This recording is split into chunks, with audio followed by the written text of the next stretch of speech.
اور یہ بات واضح کر دینا چاہتا ہوں کہ ہم ایسے قانون ملک پہ چلنے نہیں دیں گے۔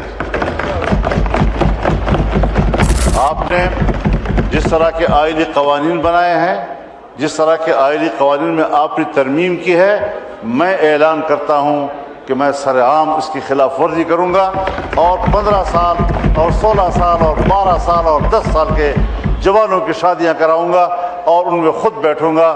آپ بتائیں گے کہ پھر آپ کس طرح میرا مقابلہ کرتے ہیں۔ میں آپ کے قانون کو چیلنج کرتا ہوں، میں آپ کی قانون سازی کو چیلنج کرتا ہوں، میں آپ کی ذہنیت کو چیلنج کرتا ہوں۔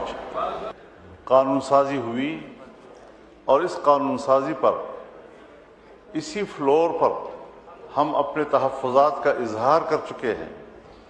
ہم نے اس قانون سازی کو قرآن و سنت کے منافی اور آئین کے منافی تصور کیا ہے، اور اگر ہم نے آپ سے یہ کہا ہے کہ اسلامی نظریاتی کونسل موجود ہے جہاں شریعت انوالو ہو، وہاں کم از کم یہ چیزیں وہاں بھیج دی جائیں تاکہ وہاں سے واضح طور پر رائے آ جائے کہ علماء کرام کیا کہتے ہیں، مذہبی لوگ کیا کہتے ہیں۔ اس میں آئینی ماہرین بھی ہیں، قانونی ماہرین بھی ہیں، تمام مکاتب فکر کی نمائندگی ہے، لیکن اس طرح آپ نظر انداز کر کے اور پھر قانون کے پیچھے لکھا ہوتا ہے کہ ہم اقوام متحدہ، کبھی FATF، کبھی IMF اور ان کے منشور اور فلاں کے تقاضوں کے مطابق قانون سازی کر رہے ہیں۔ ہم نے تو اس آئین کا حلف اٹھایا ہے، ہم نے تو اقوام متحدہ کے منشور کا حلف نہیں اٹھایا۔ تو اس حوالے سے یا تو لفظ اسلامی جمہوریہ سے اسلامی کاٹ دیں، تو پھر جمہوریہ کہتے رہیں، ایک سیکولر نظام ہے، سیکولر ملک ہے، اس میں قرآن و حدیث کی کوئی حیثیت نہیں ہے۔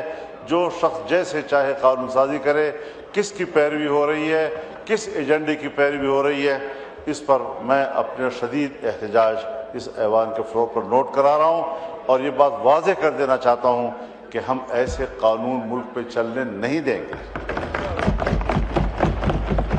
آپ نے جس طرح کے آئینی قوانین بنائے ہیں، جس طرح کے آئینی قوانین میں آپ نے ترمیم کی ہے، میں اعلان کرتا ہوں کہ میں سرعام اس کی خلاف ورزی کروں گا اور 15 سال اور 16 سال اور 12 سال اور 10 سال کے جوانوں کی شادیاں کراؤں گا اور ان میں خود بیٹھوں گا۔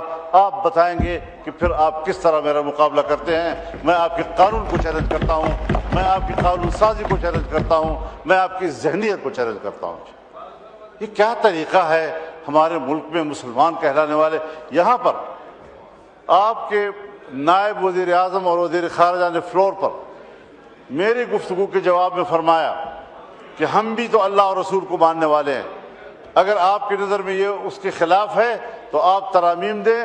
میں نے ان سے فون پر بات کی اور میں نے کہا کہ آپ نے فوری طور پر مجھے جواب دیا ہے، ذرا اپنے ماحول سے مشورہ کر کے آپ نمائندگی لے لیں، مینڈیٹ لے کر پھر آپ بتائیں، ہم ایک کمیٹی بنا کر آپ کے ساتھ بات کرنے کو تیار ہیں۔ انہوں نے کہا ٹھیک ہے۔ اس کے بعد کوئی سوال جواب نہیں ہے۔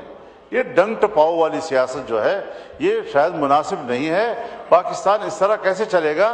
آپ تو جمہوریت کو شکست دے رہے ہیں، اور جو مسلح گروہ جو بیانیہ لے کر اٹھے ہیں، آپ قدم قدم پر ان کو تقویت دے رہے ہیں۔